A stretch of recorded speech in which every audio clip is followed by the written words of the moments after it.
Hello, and welcome back to Europe in an Italian Minute. Since the start of the economic crisis, there's been a constant refrain from Italian governments. And they've always said, "L'Italia ce la farà." Italy will make it. Now, I think this is a really interesting statement to make that says a lot about where European integration is at this moment. And we can use the Italian case of Italy making it to highlight a lot of things that have emerged in this crisis. Now, what does it mean that Italy will make it? Now, probably it's the usual empty rhetoric that political leaders use, and implicit in that is Italy will make it is that Italy will stay in the euro. That was the big worry in 2011, and underneath the crisis is always this worry that Italy just somehow won't be able to stay in the euro. And for the most part, probably the Italian electorate thinks that Italy making it is staying in the euro. Maybe it means Italy will return to economic growth.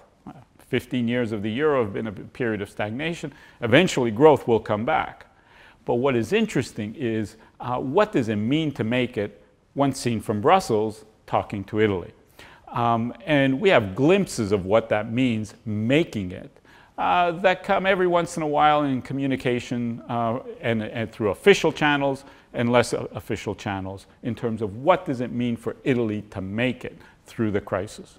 One signal comes way back in 2011, right at the heart of the crisis, when Commissioner Olli Rehn wrote to at the time, the Berlusconi government, a letter saying, this is what we think it means to make it. Answer these questions. Now, in that letter, which followed a letter that had been sent a few months earlier from the governors of the European Central Bank, there were 39 very specific questions that really illustrated what it means to make it. These questions covered areas that one would normally associate with the European Union and with economic and monetary union, but there were also questions about what was going to be done with schools, what was going to be done with civil justice in Italy, and so on and so on. So what does it mean to make it? It means that you become a good European. And a good European, maybe, seen from Brussels, is not what it's seen from Rome, Trento, in Italy, or other parts of the European Union.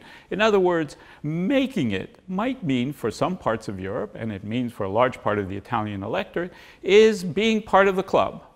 And the club has privileges and a few obligations, but let's not be too specific about them. But when we get a letter that has 39 points and says, this is what it means to make it, it becomes clear that being part of the club has lots of obligations. And what is striking is that we've never really had a discussion in Italy, and probably in lots of parts of Europe, which might explain perhaps, and something we'll talk about later on, the rise of perhaps doubts and skepticism about Europe. We've never really had a debate about what it means to make it, to be part of Europe. We've never had that discussion in Italy. The Olli Rehn letter said, this is what you need to be discussing if you want to be part of Europe. The Renzi government, in some ways, and we'll take a look at some of these points in these letters because they've started to filter through into some of the things that the Renzi government is trying to do. But we're not having a discussion that this is what it means to make it. Making it doesn't simply mean staying in the euro, returning to growth. It means having to meet a series of standards on everything, on how schools are run, on how small and medium-sized businesses invest and compete. Being a good European is perhaps different when you see from Brussels from when seen from Rome.